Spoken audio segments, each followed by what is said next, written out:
Man like Mark Sullivan, the warrior self. Stay tuned for the thrilling episode. Woo!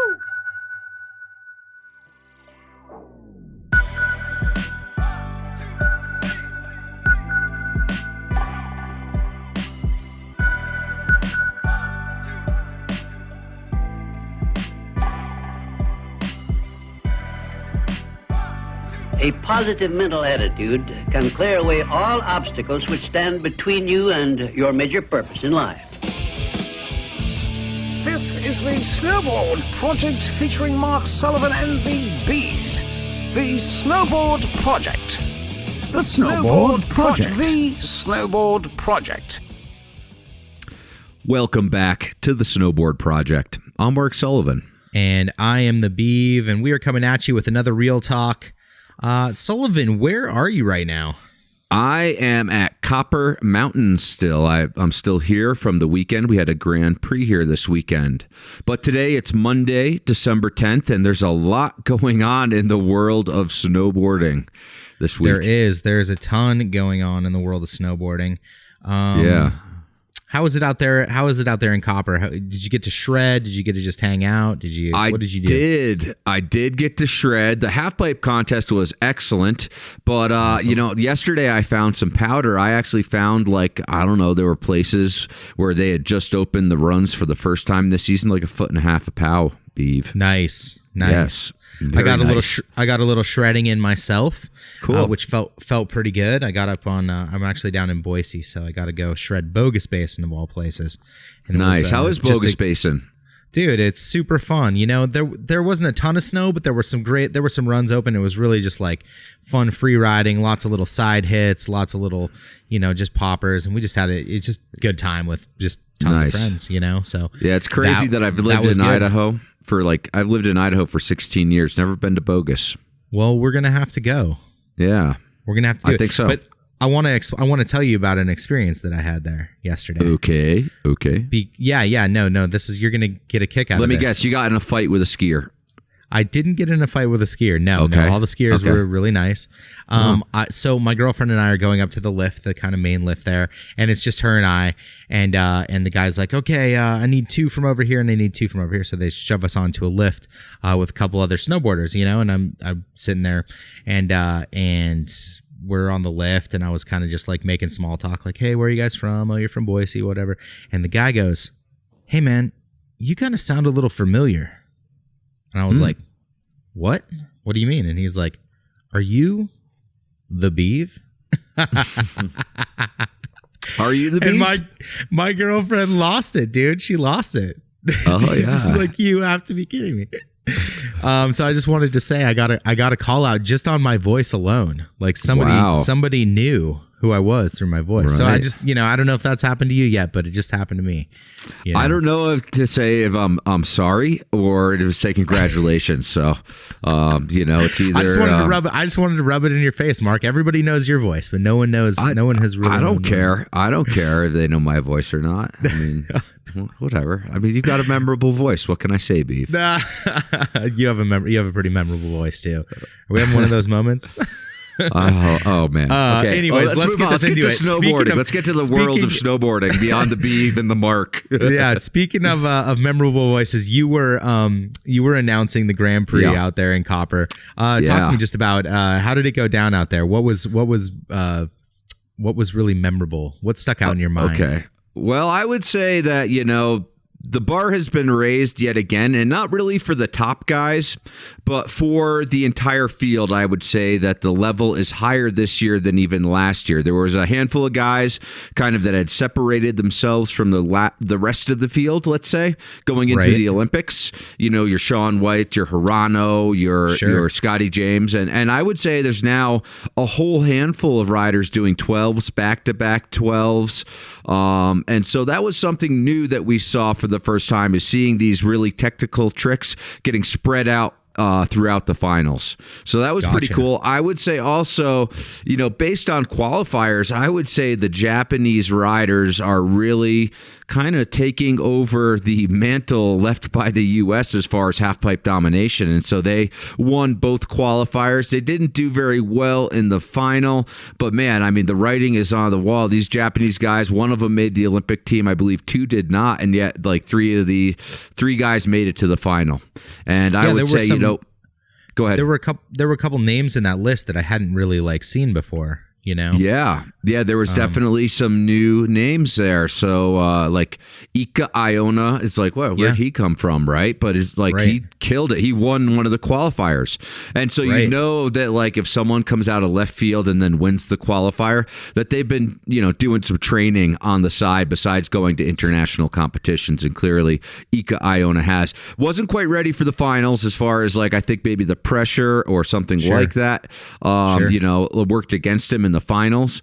But I would say it was a pretty incredible, really like the top 5, really top 4 or 5, like really, it was an incredible contest. And so, Scotty James, the Olympic bronze medalist, he took the win, and he had a new run, something he hasn't done before, where he does his switch backside. He does a switch backside 10, and he does that actually prior to. He used to do that at the last hit last year. That was his final like closer or whatever. Right. And now he does that in the middle of his run, and then he backed it up with back-to-back 12s after that. So it was like, okay. This is pretty serious. So anyhow, he does the switch backside 10 lands going forward, and then 12 to 12 in combo. And so that was good enough for the win pretty easily, actually. It was awarded that he put like much more technical tricks in the middle of his run. Kind of just put it out there, exclamation point, saying like, hey, I'm not going to do this as my ender. I'm just going to throw it right in the middle, right? Right. So obviously he has that on lock now, where it's not a question whether he's going to land it. He does it in the middle of his run like he's going to land it every time. Gotcha. So that was pretty cool. And then Toby Miller got second, and he had like a very like Shaun White-esque run where he did back-to-back 10s, and then he did back-to-back 12s, and then he went for a 14 in his third run. Didn't quite get that, but had back-to-back 12s on lock, and so he got second place. It was a great run, but definitely more of this like stringing together the sequence of technical maneuvers back to back to back. And so I would say that was kind of like what we would have seen last year as a top run. This year, though, we're starting to see a little bit of a change in the judging, an evolution in the judging. And, How so? Tell me about I that. would say they're now rewarding riders who are mixing up their runs, right? Okay. And so and that brings us to Chase Josie, who got third. And Chase had a really unique run, and he had some incredible tricks that no one else is doing. But I would say that Pat Bergener actually went bigger, and from a traditional standpoint had a better run. Like if we were judging it last year, Pat Bergener would have beat Chase Josie. But this year, the judges are looking at it slightly differently. They're rewarding a little bit more, I would say, the creativity, the creative approach to putting together a run. So Chase started out with an alley-oop, and then he did a switch double Michael Chuck, and then he did a 10, and he did a 9, and then he did something else, and then he finished with a switch or a double Michael Chuck. As his last trick. And it's like, so that was sick. And it was actually cool. The alley-oop frontside 3 is a pretty cool opener trick, something you wouldn't normally see. Yeah. And you wouldn't see that because that's a place where you could lose some speed, but he went for it. And then Bergner did, back-to-back 10s and then a 12, and then he did like this crazy trick, which is like basically like a half of Michael Chuck. It's basically like a straight backflip almost, where he like goes up and then he lands fakie, almost like with a Michael Chuck style maneuver. And then he does a switch backside 10, which is like among the most technical tricks being done still today, and took it from there. So it's like, okay, well, that's actually, from a traditional standpoint, probably more technical, as far as like the sequence of tricks than maybe Chase's run, and he did go bigger than Chase, but the judges really looked at what Chase was doing, something unique and different, and rewarded that, and I can't blame him, Right. Well, that's cool. Yeah. So would you say we may be seeing a shift in judging because, hey, it's time to do that and to start rewarding that. And so people are going to have to start thinking more about style and more about technical aspects.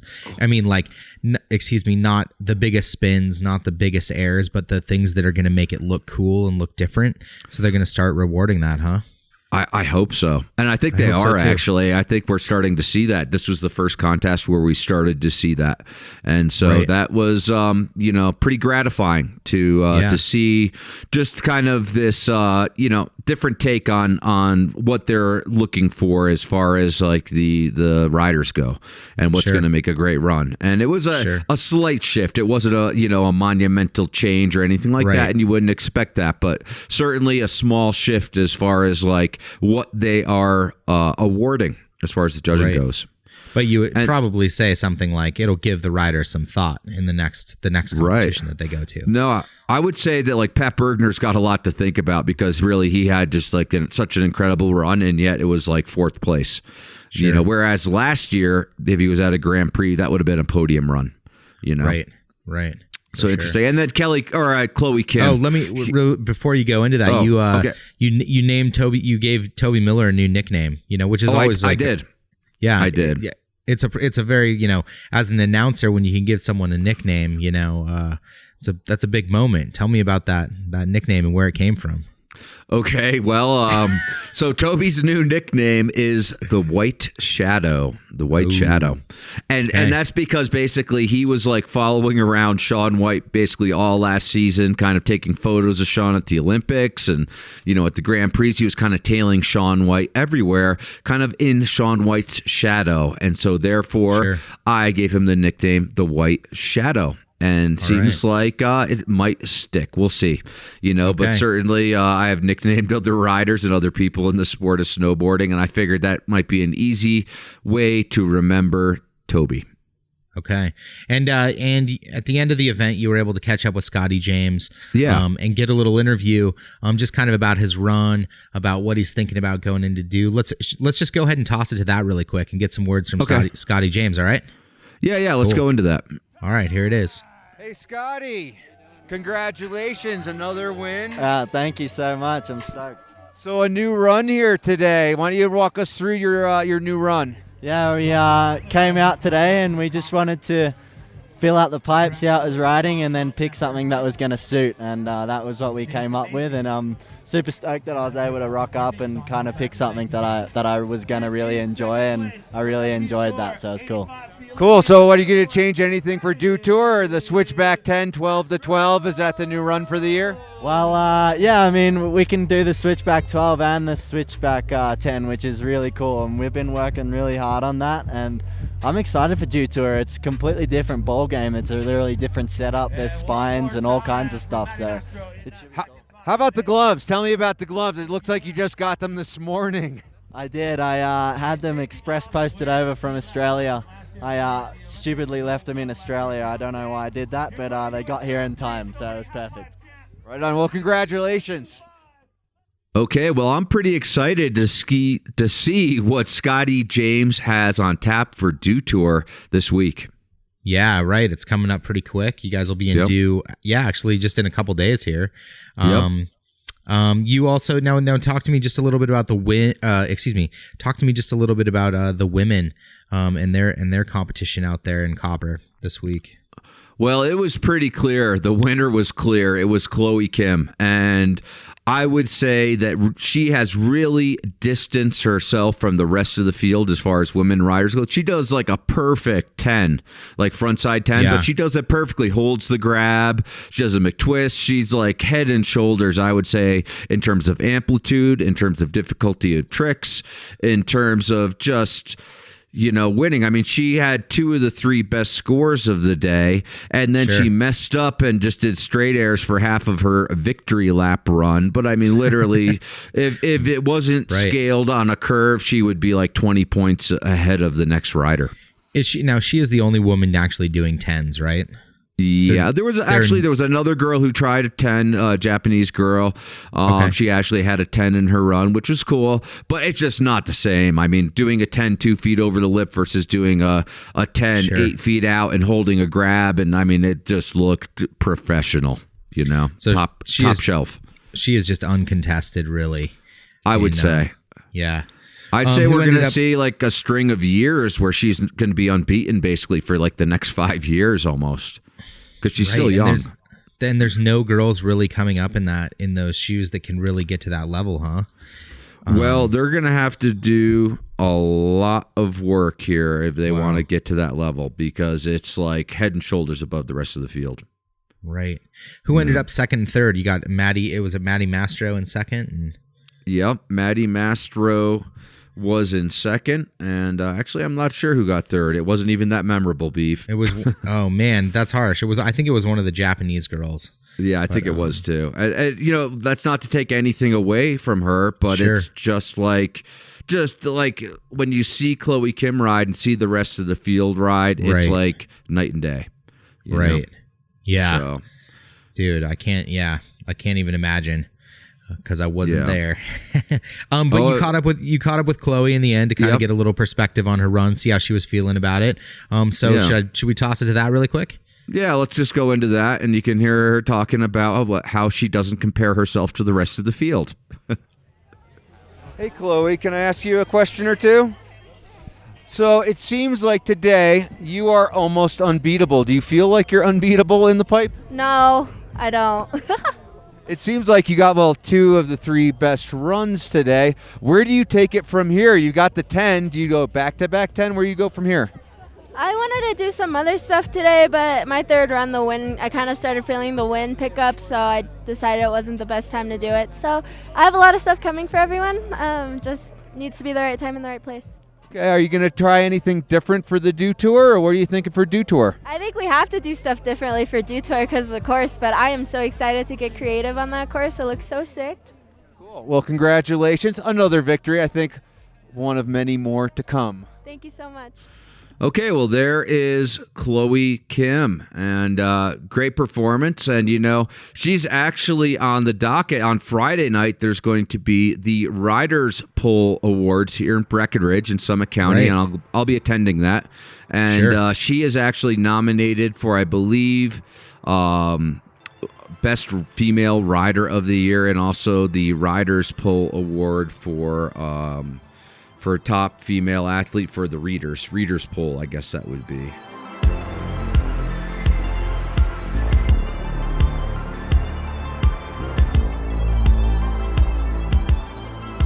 Hey, what's up, guys? This is Beeve. I'm sitting here with Sully in a room just talking about snowboarding. If you can believe it, we're just a couple guys with a couple microphones. The idea really was to make a podcast for the people by a couple snowboarders, and that's us.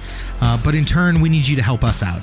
Go to patreon.com/the Snowboard Project, and just for like a couple bucks, maybe the cost of a beer, you can help us keep creating these shows. This month, we have so much good content for you. We have Torgeir, we have Nate Holland, we have Dave Schreiber, Kurt Heine. We have all these people in the industry, and these are interviews for you so that you can go listen to them and learn something about the industry that you are directly a part of. We want to keep creating them for you.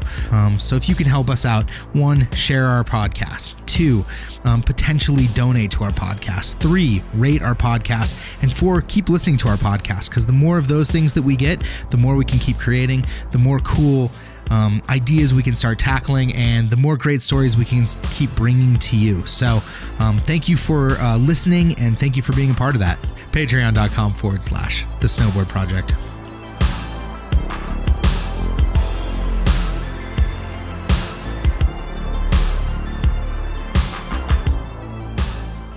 Well, should we since we're already talking about that, should we just dip right into the Trans World Readers Poll?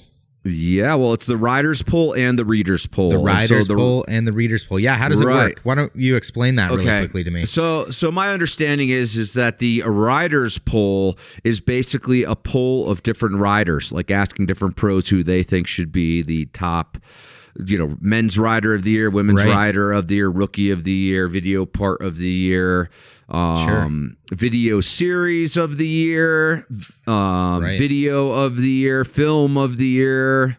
They call it a film. So many films. And then performance of the year, and then they have the readers poll, which is basically voted on by the readers of the magazine. Sure. So should we dip into some of this and just talk about a little bit of it? Sure. What about video of the year? We've been watching a lot of videos lately. Oh, man. We've seen a ton of them. Yes. We got Brown. We got The Future of Yesterday, Kamikaze, Landline. Stay tuned. What really stuck out for you in that kind of 5 there? Well,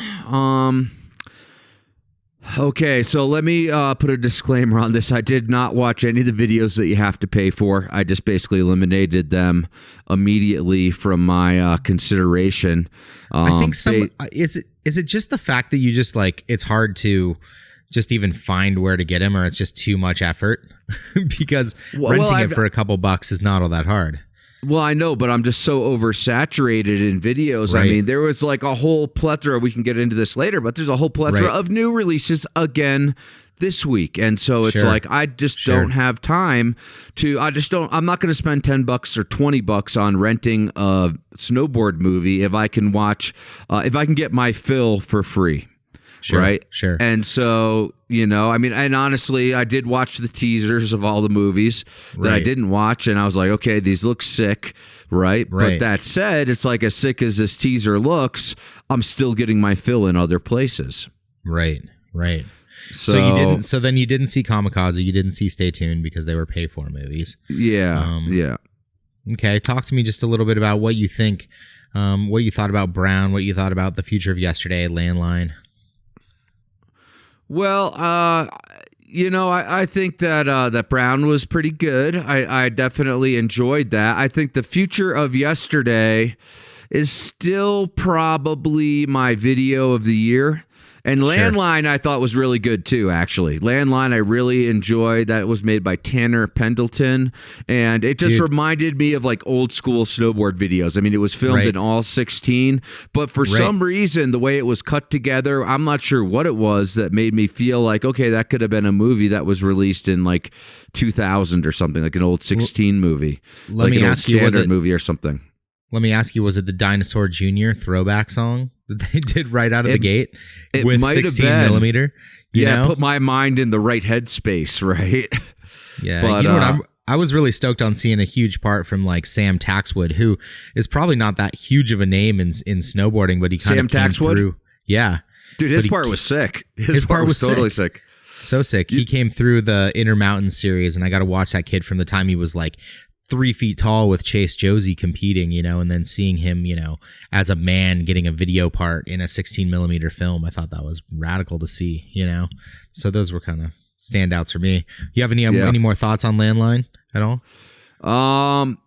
Landline, I really enjoyed the jibbing in Landline, actually. I was like, oh, wow, this is some great jibbing. And I guess it was because it was easier for me to appreciate. Instead of the technical variance, it was more the gnarly factor, the gap to rail or the length of the rail or whatever. And so to me, actually, the jibbing was really impressive in Landline as well. Right. I really, Brown was pretty cool too. I really appreciated a lot of the jibs. I think what I took away from Brown really was just the fact that there's a really cool group of people that group really depicted their kind of crew of shredders, Brandon Cocard and all those guys shredding around and finding also just really creative things to hit and to jib. I think there was a part where he goes into a tunnel and he does a backflip and he jibs the ceiling and jumps on. I thought there was a lot of creativity in that and just made it look like a lot of fun. Some of the videos, they just get so into just hit after hit after hit after hit to creative shot to whatever. It doesn't really actually show the personality. It just shows how artsy or how gnarly you are. And so I liked Brown for the fact that it was fun. And that kind of surprised me about Landline because it was definitely set up like a traditional kind of video part-based movie, and yet for some reason I connected with that. Yeah, interesting. Even but your though it main was more traditional. Your main pick would be The Future of Yesterday for winner, right? I would say, that would be my winner anyway, personally.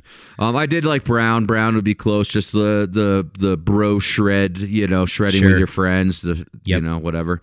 I thought that was really cool, and them just doing things that like you might not typically think like, oh, this would be a great place for a shot, and yet you're like, oh, that looked really fun, Right. So Right. I like both of those movies for their little bit different take on the sport of snowboarding.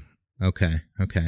All right. We're obviously not going to go through every single one of these, but I figure, we'll get the take on like, we'll go women's rider of the year and men's rider of the year. Your take on that. How does that feel? Okay. Okay. Let's first talk about women's rider of the year. We had, like Anna Gasser, Desiree Melancone, Chloe Kim, Jamie Anderson, Hannah Beeman.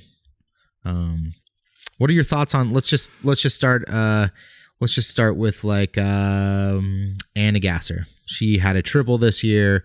She's been dominating. She won some hardware in Pyeongchang, right? Yeah. So, and what then are your she thoughts did on a triple? Yeah, I would say that she would be probably a natural pick. My guess would be that she'll actually win the rider of the year. Although, I don't know, Maria Thompson had a pretty good part in The Uninvited. That was pretty cool. But, for but I me, don't think she's not even nominated. Women's video. Oh, that's video part of the year. I'm sorry. Right. I was looking in the wrong category here. Let me look for the rider of the year here to bring up the list of riders. So there, my Anna Gasser, though, I would say that she would be a natural choice for rider of the year. Sure. Right. I'm between her doing the triple and between her winning a gold medal in big air. I thought that was pretty good accomplishment. But really, for me, I would say the winner would be Chloe Kim, and that's just based on the fact that she not only won a gold medal, but really she is so head and shoulders above the rest of the girls that she competes with. It's almost unfair. And she's only 17. She's done back-to-back 1080s. She won. She has a double in the pipe now, right? What's up? She has a double in the pipe. She's done a double, and she's won 3 ESPY awards this year. But for me, it's like just the fact that she is that much better than the girls she competes against. Whereas like in jibbing, you could be like, oh, Desiree Melancone, but there's other great jibbers out there, and there's other girls who are putting on great performances, but really there's no one who can touch Chloe Kim. I would kind of agree with that. Yeah, to just, definitely the other women that were in this field are phenomenal riders. I looked at Hannah Beeman's part in the Listen to the Eyes. I looked at Desiree's in Fate Accompli, which if you haven't seen that, it's really, there's a pretty heavy moment because it's like she's talking about how she's realizing that she's going blind, which is wild. So just to think about like snowboarding with a little, pinhole of vision and all the stuff that she's able to accomplish, I thought was pretty cool. Yeah. Jamie Anderson obviously has just been, a dominator in park and big air and stuff like that. And she's obviously won. But yeah, I think I'm with you on that. I think Chloe Kim or Anna Gasser. I don't know. I'm split between it because I still think Anna, dominating as well on the same kind of principles that you talk about with Chloe Kim, and maybe it's just that they're all just different disciplines, and really we kind of look at them a little differently, so I'll go with Anna Gasser on this one. You go with Chloe Kim. We'll see who comes out on top on that. Right. We have a $1 bet. $1 bet. Yeah. All right, let's go into riders poll for men. Okay. And the people that were nominated for that, we have Tommy Gesme. I think he was like just went pro for Adidas or something. Yeah. Haldor Helgeson, Kazu, Stale, Austin Sweeten. So those are your 5. Wait, Austin Sweeten. I thought it was. I don't think it was Austin Sweeten. I think it was Nicholas Mueller. It was? Are you sure? I literally just looked at these, but Nicholas Mueller, Tommy Gesme, Jake Kusick, Dylan Ojo and Haldor Helgeson are your. I think that's you're men's looking video at, part. I think you're looking at men's I'm the video one messed part. up. Dude, I got too many windows open here. You know what? There's too much stuff going on in these rider polls. There's the best video part, and there's the best rider.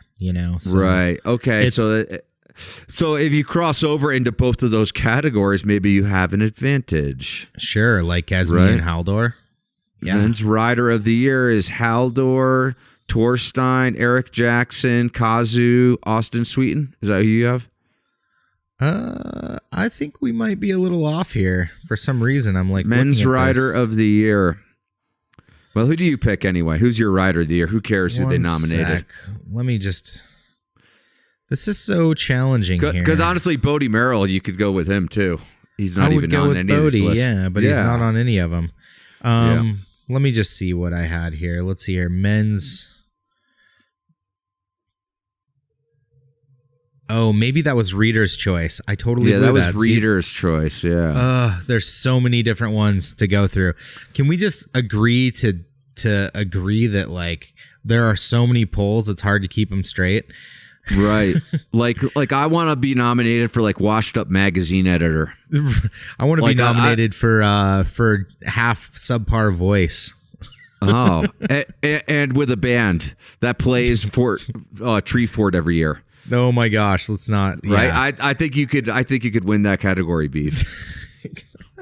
That's hilarious. Okay, but I'm going with Haldor, and here's why: because he's nominated in like not only is this part sick in the future of yesterday, and he does tricks that are just amazing, but he's nominated in like every category. Right. So it's like, I mean, if he's nominated for video part of the year, if he's nominated for rider of the year, if he's nominated for Reader's Choice, it's like, maybe he is the rider of the year based on that he is in every category nominated. I think when you look at all those, everything, and nothing, not to take anything away from everybody else. Honestly, there is so much amazing riding across so many different disciplines. It's hard to keep track of it all, but when you really look at these standout things, and I think Haldor, he just puts this exclamation point on riding that's just so different. And not to say there are not other phenomenal riders doing the same thing, but if you look at his part in the future of yesterday, or the creative things that he's doing and thinking about and how he does stuff, it's just so different, right. God, there were like even some shots in the future yesterday, like double front flip tuck knee, like what the fuck, and I think there were some like, there was like a double backflip late 360 in that film that was just you have to it looks ridiculous when you watch it. You're like, what the physics of that just do not work, and he constantly does that right. Whether it's just these late tricks or style or adding grabs in that have just like ridiculous looks and tricks. So I give it to Haldor as well. Right on. I think we should move in though. We should move on because there's so much more to talk about. It's like the riders poll is one thing, but really it's like, let's just go have fun riding, right? And there's been a lot of other news. But hey, and just to tie that back, I think the future of yesterday and a lot of the ones that are really awesome to watch, people are just having a lot of fun in riding, right? That's the main point of it all, right? So definitely. It's not just about doing the gnarliest tricks or doing the NBDs. I think we went through about 10 or 15 years where it was all about doing tricks that have never been done well. Now most of the tricks have been done that are cool, so let's see how good you can do those tricks. Right. Let's see how you can put your exclamation point on a trick that's already been done. Exactly. Yeah. Exactly.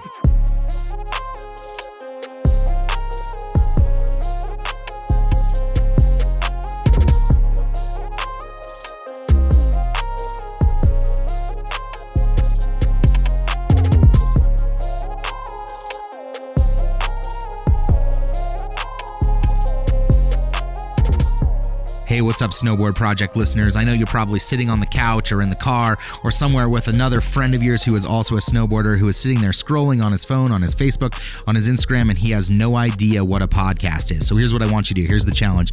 You need to walk over to your friend, grab his phone, scroll down and find that little purple podcast button that he has no idea has never opened, and I want you to press it. And you are going to do him the biggest favor of his life right now. You are going to subscribe him or her to the Snowboard Project. And then you're going to rate us 5 stars, and you're going to throw him his phone back and say, you're welcome. Because you just gave him an awesome gift, the gift of snowboarding, the gift of listening to stories of snowboarders just like him. You just gave him the gift of adventure, of life experience, of learning in the mountains, the gift of Shred. They get to listen every week to 3 different stories, a couple from, other snowboarders just like them, or maybe an industry person that will give them the great information they want to know about design, or maybe about, marketing themselves, or maybe about just snowboarding and being a competitive snowboarder. And you're also going to get news that's not just past the, next 180 or the 1620. You are going to hear things about the adventure, the friendship, and you are going to hear about the experiences of doing what you love, which is snowboarding. So I want you to grab his phone, hit the purple button, subscribe him, rate us, hand the phone back, and say, you're welcome.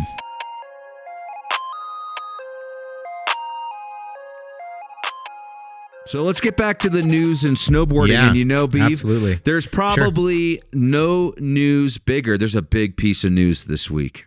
What is it? Hit me with it. Oh, man. I don't know if you knew this, but the new version of Fortnite comes out on Thursday.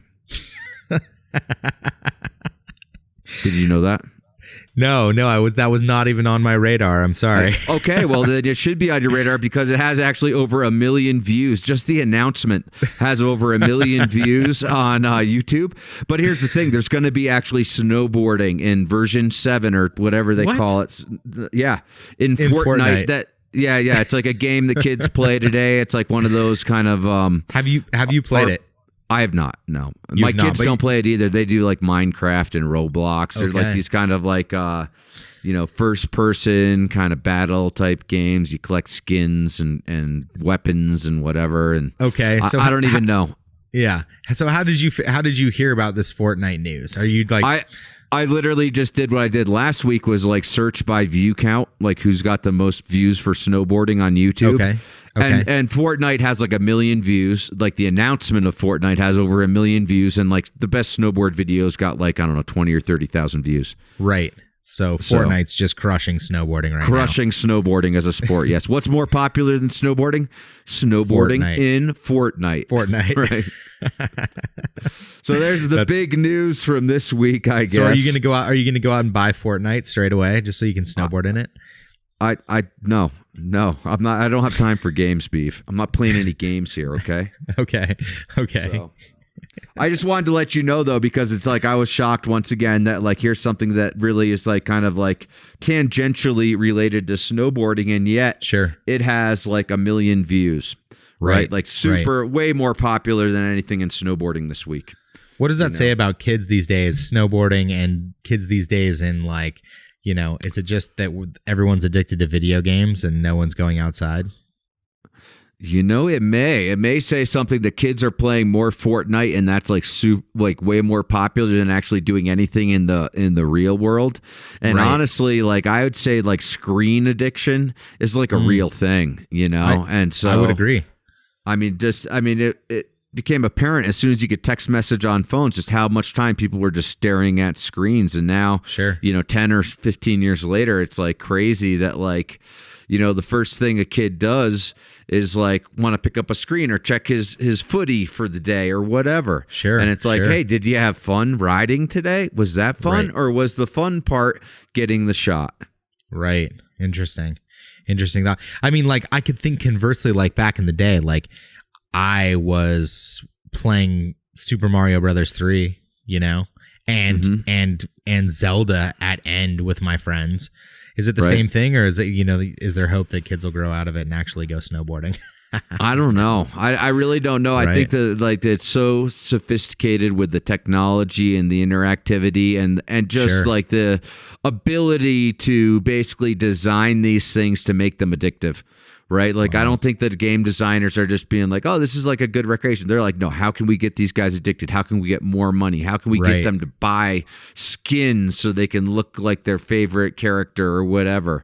They're always trying to upsell different things within the games themselves. So, yeah, I'd say we're in for some interesting times for the next generation, Right. So, yeah, there you go. Insane. Well, yeah. There's more snowboarding news, so. All right, if you're a parent out there listening, don't let your kids just get addicted to snowboarding on Fortnite. Get them outside, right? Yeah, go real snowboarding instead. Go real snowboarding. Speaking of real snowboarding, Mammoth opened 100%, huh? Mammoth is open top to bottom. 100% of their terrain is open right now. Wow. So that's pretty cool. Yeah, and Kazu and Nicholas Mueller were there just doing laps this week. Yeah. You know who else was there? Who? JP, bro. What? I saw it on the gram. It's real if you see it on Instagram. JP Walker? Yeah. JP bro. Walker? Not the chin. All of JP. No, yeah, all of JP. Everything above the chin and below. Yeah. Wow. So I guess there's a lot of also things to report from Mammoth, like never been done tricks. Yep. JP front-sided Nico's head. That's never been done before. Yep. He also spooned Kazu on a 360. Ooh, 360 spoon. I've never heard of that before, but now that it's been done by JP, of course, now it is an ABD, already been done trick. Been done, yep. And he can claim it. I prefer ABDs actually to NBDs. Yeah? Yeah, I prefer to do tricks that have already been done. Okay, so what tricks have you been working on that have already been done? I've been working on my method. I've been working on my backside 360. Those have both been done. Okay. In fact, I would say that I'd actually like to do the tricks that are like the most popular tricks to be done. Right. The most dumb tricks. I love a good method. I know, right? You can't front on a good method. You either got it or you don't. So. Yep. Exactly. Yeah. Exactly.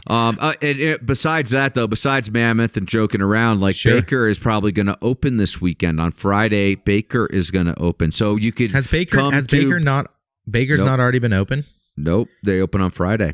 They've been getting snow. They rely on natural snow there, so it'll be, I guess, a incredible opening day. Of course, you may want to come to Breckenridge for the Riders Pole Awards instead, but I think I'd prefer to be at Baker opening day. Okay. All right. So, yeah. Also, this week, Pat Moore just hosted at the Baldface Lodge, kind of a brush up on safety. So a lot of pro riders went up to the Baldface Lodge this week to just kind of brush up on their beacon skills, their avalanche awareness, kind of decision making, risk management, and all that kind of stuff at the Baldface Lodge. A whole who's who of pro athletes were up there at Baldface this week. Yeah, now we're kind of getting into the season. Obviously, safety is obviously a big concern. I think something we always had at tailgate were classes to help you brush up or build on your the skills that you have, right? So it's pretty cool to see that people are taking those steps. Obviously, if you're going to be in the backcountry, you want to take those steps to brush up and to further your skills in the backcountry, because you can make a lot of mistakes back there, huh? Oh yeah, I mean it could be fatal. Yeah, fatal mistakes. Yeah, we've seen it. We've firsthand witnessed it, and it's scary. And then you go, do I actually have the skills in this moment to make the right decisions to, I don't know, save my buddy's life or my own life? That's scary. Yeah, it is scary. And honestly, it's like some of the guides that I've come across don't even have like real safety credentials, right? And so honestly, it's like, number one, you have to rely on yourself and your buddies. Right. Make sure that you guys know it, and you can't necessarily rely on your guides, because I have seen some of the biggest mistakes I've ever seen in the backcountry were done at the hands of guides, professionals. Interesting. Yeah.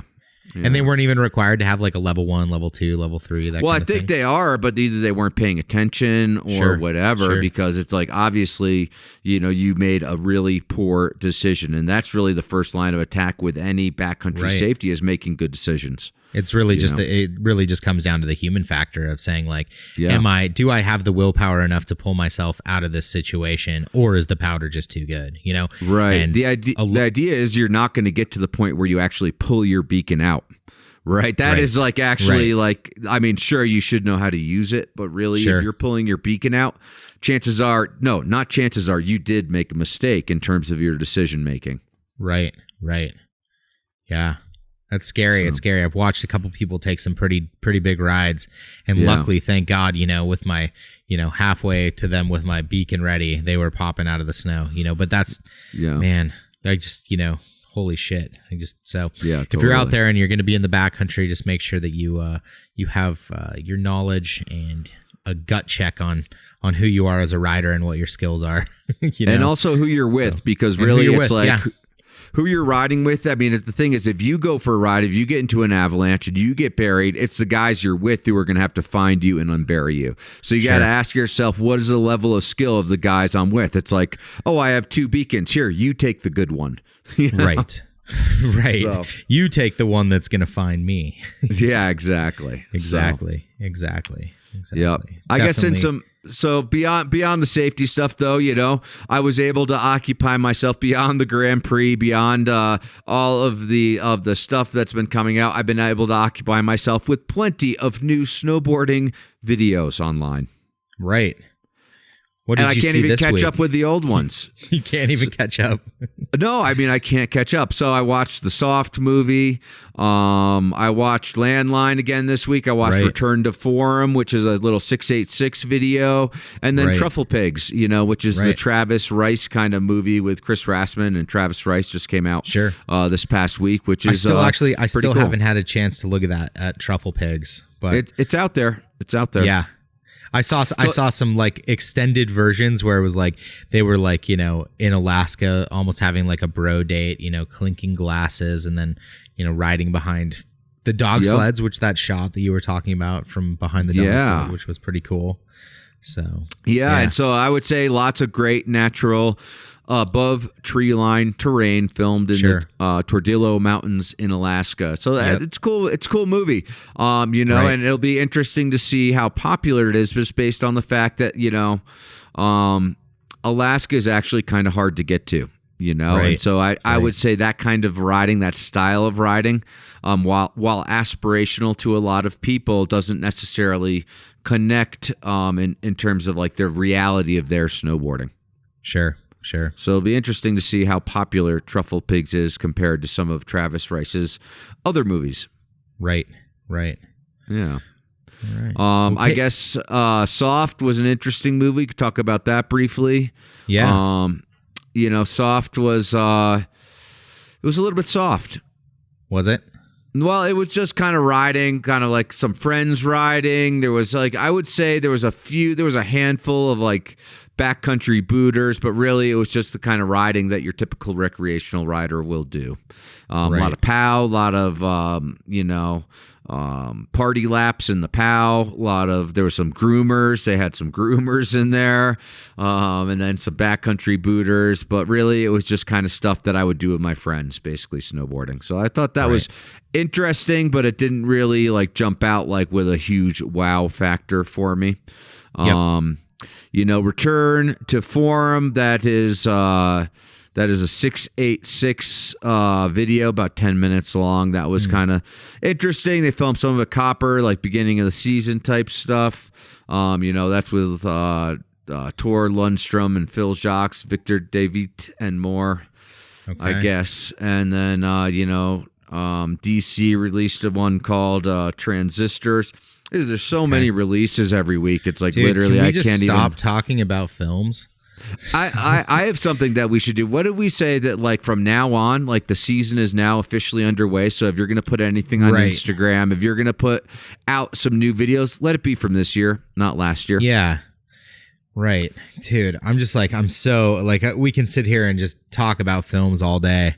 But it's just like, it's draining me just thinking. I mean, like, I love seeing films, and I think it's the thing that, you know, you look forward to, or at least I did as a kid, but I'm just like over inundated with the amount.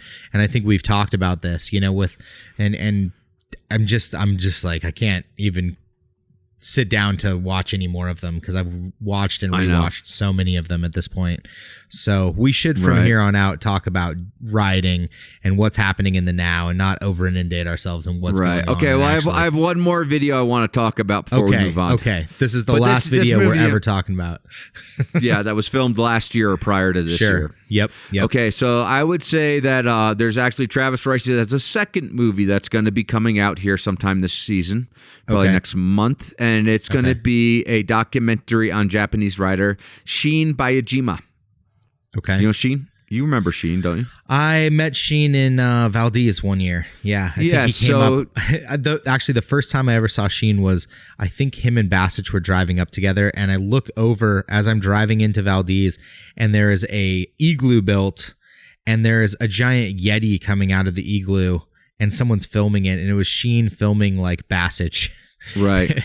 And yeah, Sheen got his start. So. He's known for his Alaskan riding, also for riding in Japan, but he's a friend of mine because he got his start in Alaska at Tailgate, Alaska. And so he's been to Tailgate on 5 or 6 times. And so it's cool that Travis Rice respects him enough to make a whole movie dedicated to his just growth in the sport of backcountry snowboarding, becoming a free rider from Japan and what that is like. So yeah, I'm looking forward to actually seeing that, based on the fact that he's a personal friend of mine, but also he's an incredible human being as well. Right. So yeah, I'm looking forward to that. Nice. Yeah. Well, right so on. There's our final movie wrap up for 2018. There you go. Because all of them were going to come. They're all really coming out to try and make it to the Trans World Riders and Reader Poll Awards anyway. So it's happened. We've seen all the films. You can go back and revisit your favorite ones and have a good time watching them. I'm really happy to be moving past this point. Deep breath. God. Yeah. Right. Because honestly, it's like, and what I see happening right now is actually much more exciting than what happened last season in video, which is like the free riding just going on at the parks in like in Breckenridge and Keystone and like Mammoth and stuff. And so like, for instance, like I would say like my this week's Who's on Drugs is somebody who actually it put out a clip from this week. It's a clip from this week riding in Colorado. Who's on drugs then, Mark? Okay, for me again this week, my Who's on Drugs is going to be Marcus Cleveland. I'd say he's actually like the best rider in the world right now as far as innovation, progression, and what he is doing right now. If you check his Instagram, Marcus Cleveland, you will see some mind-bending new tricks on park jumps. Did you check out his Instagram? I did. Yes, absolutely. I looked at that this week. Whatever he was doing, where he was just like doing extreme, like I think it was like backside nose butter into some ridiculous flippy thing. Landed perfectly. It wasn't on like the largest jump you've ever seen, but it was just like stuff that, you know, he's really loading up the front of his board and then using that pop to flip himself. And then it's just like in this perfect way. And he did it in a few different ways. He did one where he like buttered in and then he like buttered into the butter, you know, and and that was wild as well. So yeah, I completely agree with that. You know, it's kind of like that you know, adding your own little style to something that, and I don't know that I've ever seen that actually be done in snowboarding, you know? Yeah, I mean, those tricks are crazy, and I'm not sure what the actual name, maybe I'll find out this week if you call it, you know, a switch up or a butter or a pressed launch. I don't even know what to call that, but he's doing like basically a 180 pressed up on his nose off the lip of a jump, and then doing like a 540 or a 360 out of that, and it's just radical, something that we haven't really seen in the sport of snowboarding so far. So it's cool to see that innovation being pushed, even on park jumps, even in bounds on natural terrain or natural park terrain anyway. So pretty cool to see.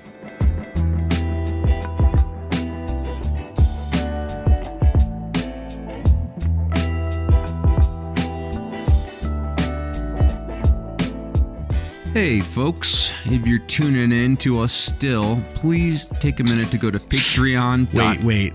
What? Is there like some question that they wouldn't still be tuning in? Well, if they're still listening, they can go to patreon.com/thesnowboard project. But you're still staying still. Still.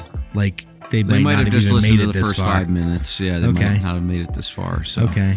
But I just want, if you're still listening, okay, if you're listening, go to patreon.com/thesnowboard project, and we're going to count on you guys to support an independent voice in snowboarding media. It's how we're going to keep this thing advertising free and have a voice that is not affected by the advertisers.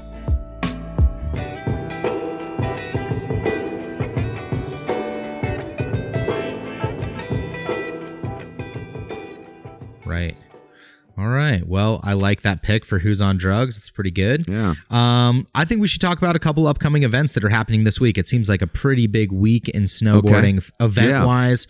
You are, well, first, let's just talk about Breckenridge this next week. You are headed to Do Tour. What kind of things are you looking forward to out there?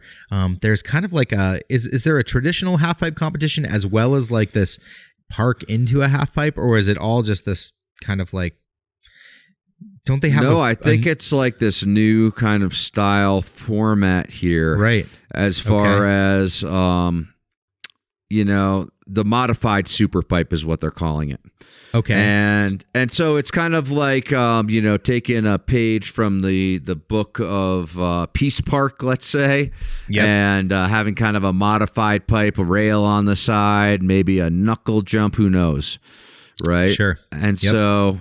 And then you have like, you know, you have a slope style event, and then you have this team event where you're going to have teams representing Rome, Burton, Solomon, Nitro, DC, and Capita all kind of facing off, you know, with jumps, with modified super pipe, and with jibbing. Sure. Right. So that'll be pretty interesting to watch. So are they going to like combine? Are they going to like combine all their scores into one team? You know, score exactly. I like that. Okay. So, like, say, like, for Team Solomon, like, the team captain is Chris Grenier, and then the jib rider is Jesse Paul. Judd Henkes is the jump rider, and then Ryan Wachendorfer is the modified super pipe rider, right? And so the Team Nitro, who probably could win, is the team captain is going to be Newt Eliason or Jeremy Jones. Yes, that Jeremy Jones. Okay. But then you got your jib rider, Marcus Cleveland, your jump rider, Sven Thorgren, and Marcus Keller as your half pipe rider.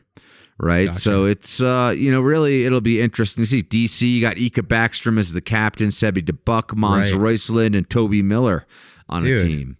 That's pretty sweet. I like this idea. Yeah, so Capita, you got Scott Stevens as the captain, Johnny O'Connor as your jib rider, Nick Baden as your jump rider, and then Chase Josie as your pipe rider, modified super pipe rider. Right. So it'll be pretty cool contest, and they're just kind of combining things in different ways, and it just should be pretty interesting to watch. Yeah, just trying to come up with new and interesting ways to present the sport of snowboarding. Sure.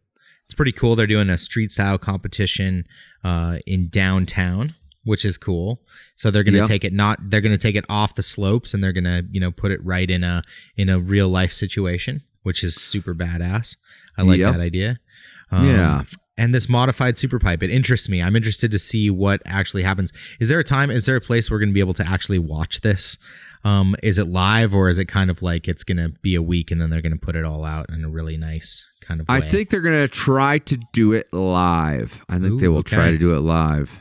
Okay. So next weekend you can watch it on NBC. Sure. Well, equally with something almost as important in snowboarding, event-wise, we have another event going down, same time. It is pretty much the opening of bank slalom season with the Dirksen Derby. Oh, the Dirksen Derby is coming out next weekend. Coming up next weekend. Yeah, coming up next weekend. Dirksen Derby, obviously out there in Mount Bachelor out in Bend. And this is I don't know. I was going to say 10th or 11th, but I'm not sure. Dirksen Derby out there. And I caught up with my buddy Corey McDonald, the park builder, Corey has built a number of banked slaloms. And he was a digger up at Mount Hood for a number of years for High Cascade. I think last year was his last year, but he was the head digger for all their park out there. So I caught up with him a little bit. So I'm gonna dip into that. He's gonna tell us a little bit about the Dirksen Derby happening this next week. All right. Okay, let's hear what he has to say, and I'm really excited to see what happens at this year's Dirksen Derby. So let's check it out.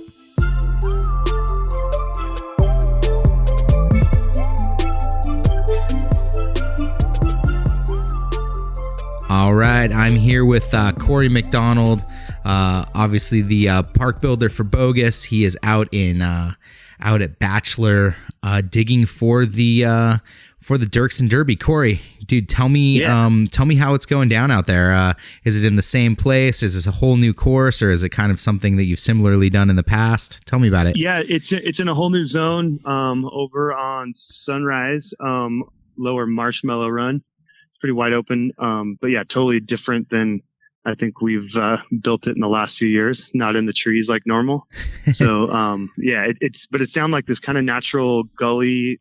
Maybe there's like a mountain bike thing there in the summer. I'm not sure, but it rolls really nice. And yeah, it's coming together super good. Put a serious whooping on it today with the crew that we brought out from Bogus. So nice, dude. How many years have you actually been involved in the build? So this is the third time that I've put a crew together for Josh.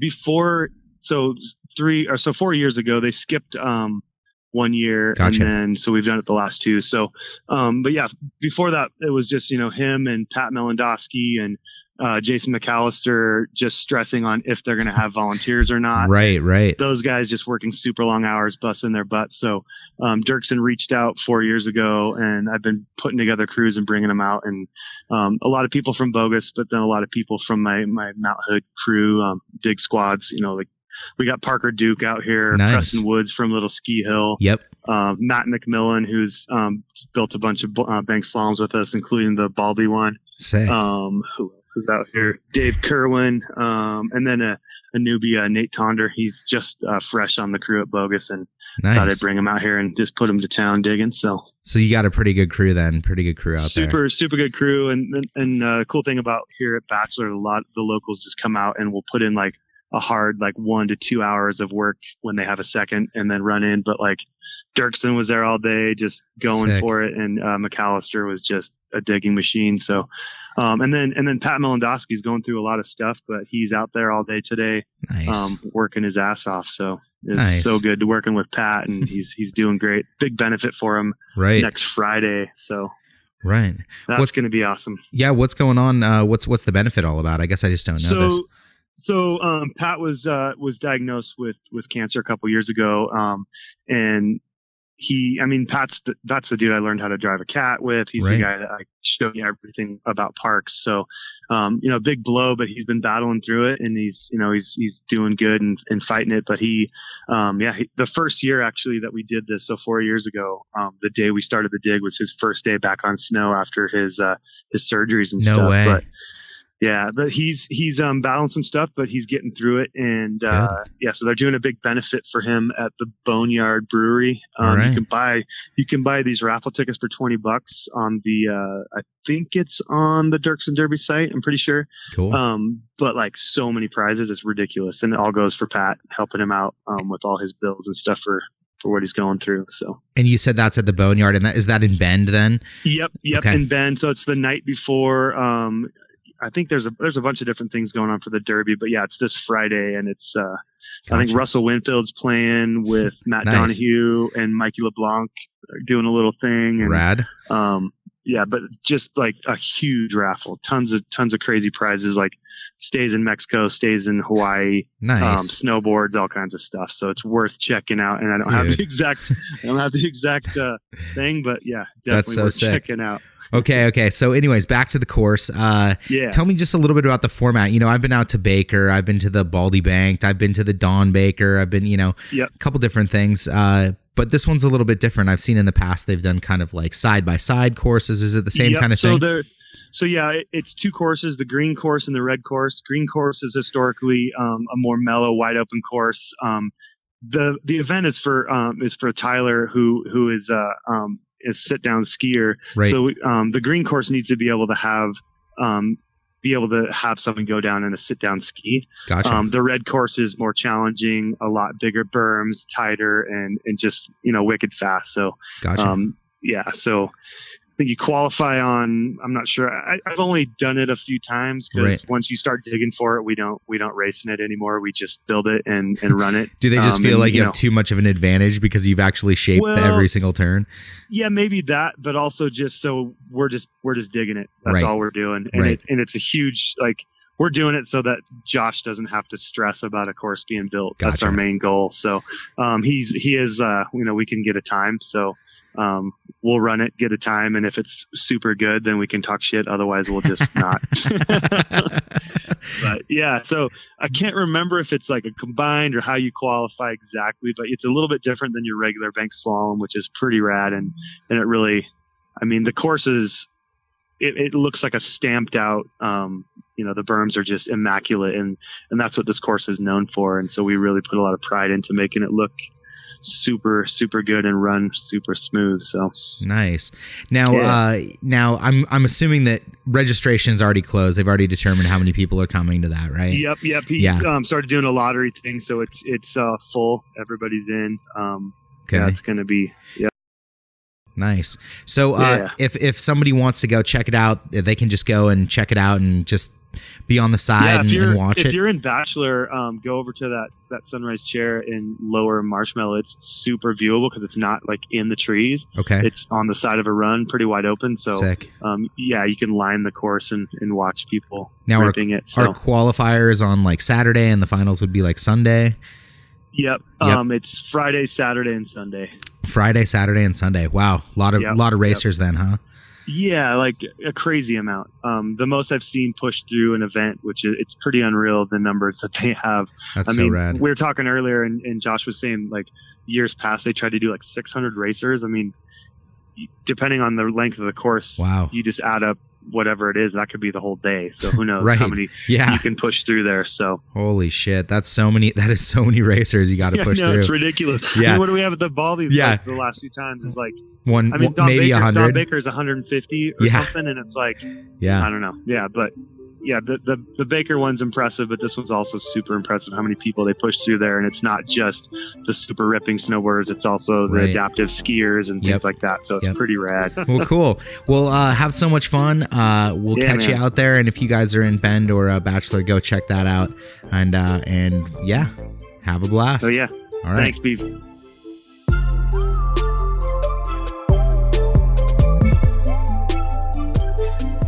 Well, unfortunately, I will be. It's like unfortunate, right? But it's like I'm going to be at Breckenridge for the Dew Tour instead of at the Dirks and Derby. But really, my heart is, my knees anywhere with the bank slalom contest, and of course, Pat Melendowski is a longtime friend of mine. So anything to support him, and his medical challenges, I'm definitely backing. But sounds like it'll be a great event.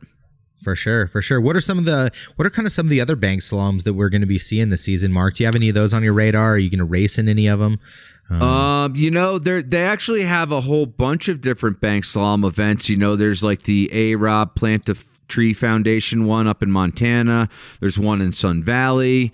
I would say that like pretty much like a lot of different resorts kind of have regionals, and they all lead to a qualifier for the Mount Baker Bank Slalom, and that's the big daddy, the one that's been around for 30 plus years now.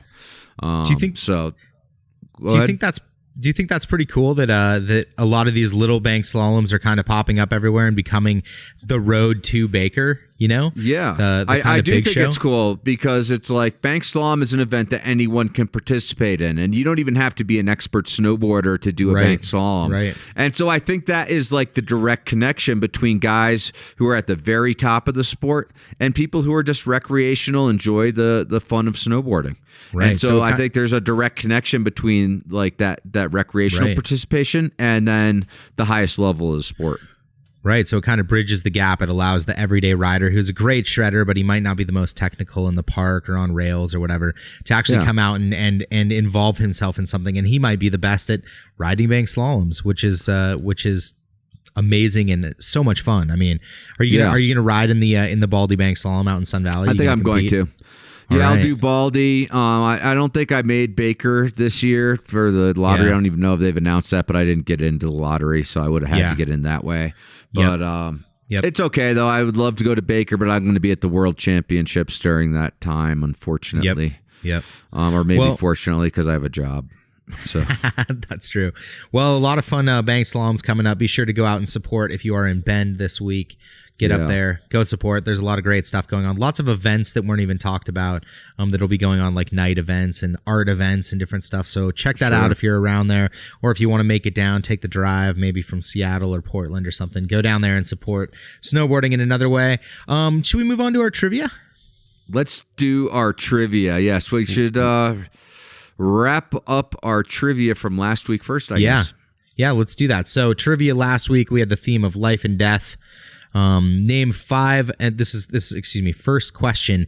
Name 5 step-in brands in the mid-90s. Okay. You got those?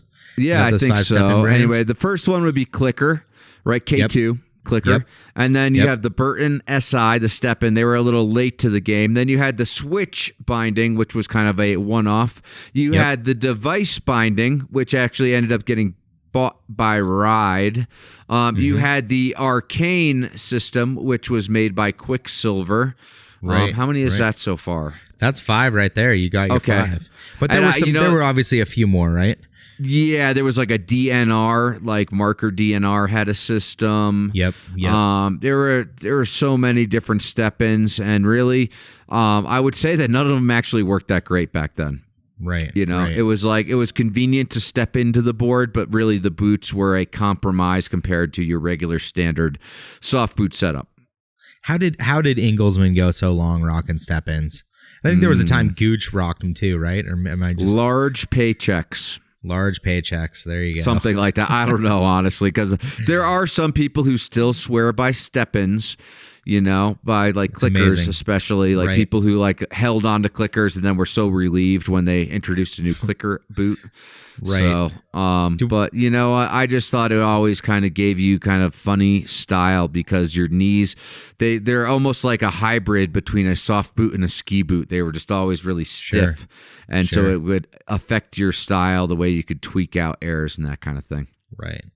Well, okay. So it died for a while. What are the 2 brands that are now back on the market? Well, Burton has reintroduced something new called the Step-On system. Okay. So instead of Step SI, Step In, now it's Step On. Is the newness really just changing the I to an O?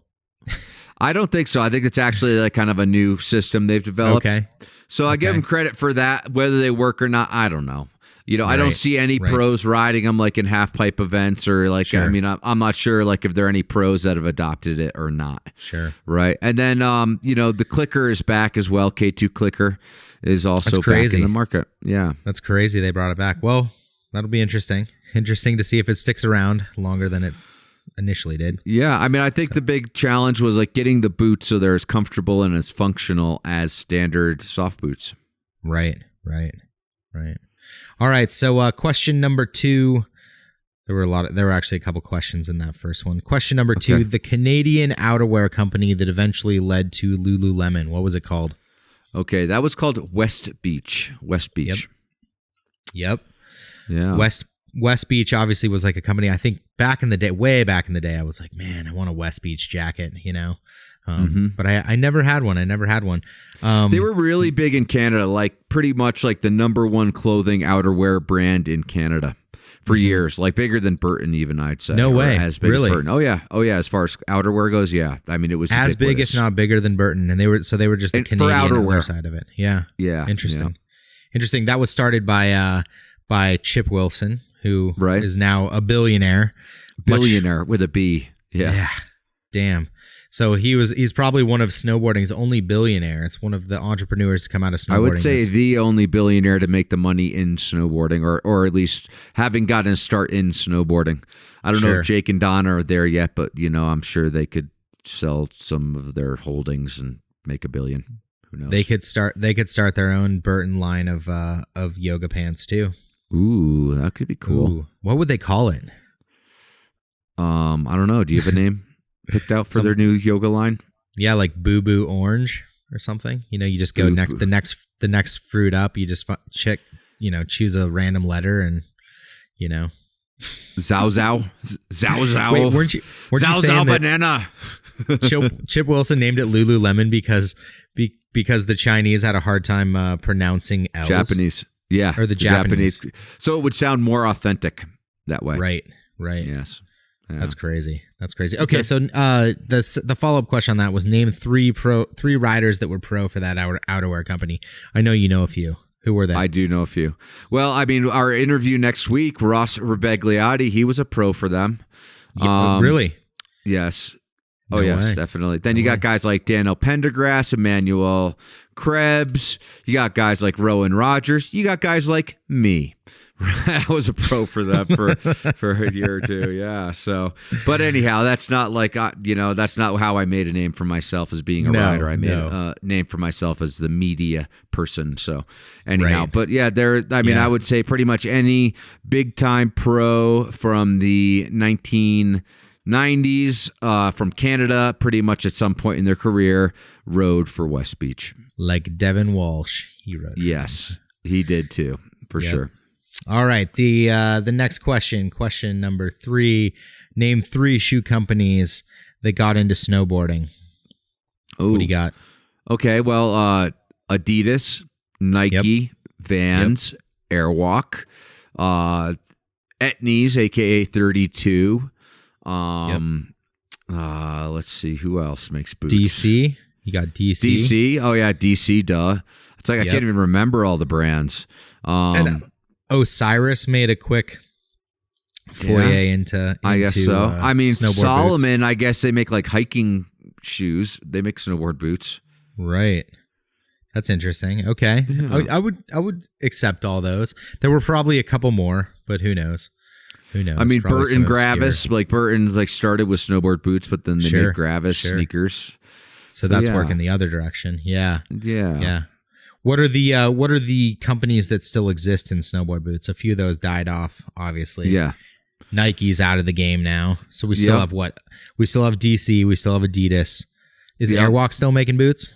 I don't think they are. They may have some kind of bargain discount brand through like one of these like mail order retailers like the House. Sure. They may still be available, but you don't see them anyway on the mountain like very often anyway. So I would say probably not. But I would say that Vans still makes boots. DC still makes boots. 32 definitely still makes boots. Yeah. And then of course your Adidas still makes boots as well. Yeah. So yeah, totally. Yeah. But I'd say Airwalk and Nike are out of the boot game more or less. Yep. Right on. Well, should we roll into some new trivia here? Okay, let's do some new questions. What do you want to talk about this week? All right, so we are going to do questions based on competitions, since it's a big week of competitions. Right. All right, the first U.S. Open was actually called what? Ooh, it wasn't called the U.S. Open. It had another name. It had another name. Yes. Had another name. What? And the follow-up to that first question is, what year was it and where was it? So, challenging, but not impossible. No. A Google search could give you the answer. Let's put it that way. So go dig that up. What was the first U.S. Open actually called? Okay. So, question number 2. What was the actual first snowboard contest? Ooh. Yeah. I know you know this. We've talked about like the first half pipe contest. We've talked about that stuff, but the actual first snowboard contest, where was that? Oh yeah. So the follow-up question to that is, where was it? And the year. And because of the lack of acceptance of snowboarding in the early days, I would say that the first snowboarding contest pretty much universally happened at obscure ski areas. So it ain't going to be at your Vail or your Whistler. Right. So, yeah. Okay. That's the only hint I can give you for that one. So it's not at Vail, not at Whistler. Okay. Yes. Okay. More obscure. All right. Question number 3. What was the first year snowboarding was in the Olympics? That one's pretty easy. I know that. Yeah, that's pretty easy. That one is pretty easy. Question number 4. What was the first year Shaun White competed in the Olympics? Ooh, okay. A little more challenging, but not impossible. Maybe easier than our other questions. So. Yeah. And then the biggest follow-up question we've ever had, which is, can you name all the half-pipe gold winners? Who were they? So for men or for women? Do it. We'll do both. We'll do men and women. Men and women. It's not going to be terribly challenging, but it's going to take a moment. You know, some of those older ones you kind of forget. You're like, "Wow, was that so and so, or who did it?" You know, maybe some of the first half pipe competitions. So, yeah. Anyway, well, that wraps up our trivia for the week. So go out there, learn something about snowboarding. Have fun. Have fun. Ride with your friends. Yeah. So just anyways, some things to be looking forward to. Next week we have Ross Rabagliotti coming in on Wednesday. He was the first actual Olympic medal by a snowboarder, or Olympic gold medal by a snowboarder, and his story comes out, and it is an interesting story and one that you'll want to listen to, so be listening for that. If you haven't listened to Chase Josie, he came out this last Friday. That is a great interview just about today in the life of a professional halfpipe rider.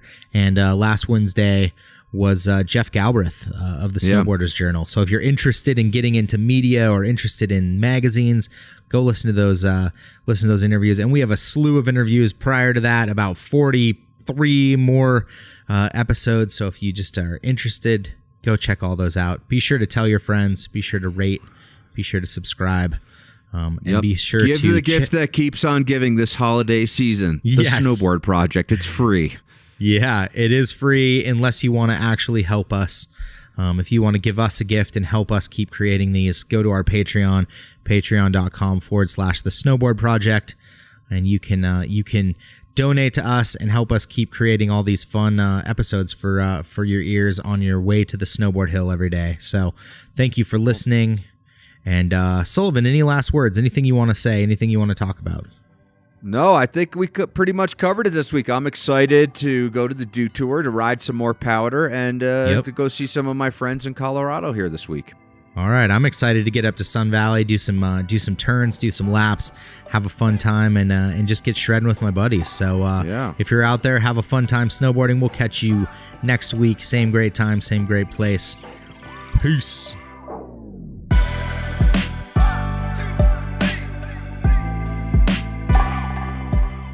On behalf of Mark Sullivan and the Beeve, thanks for listening to the Snowboard Project. Remember, ride fast, take chances, dream big, and take action.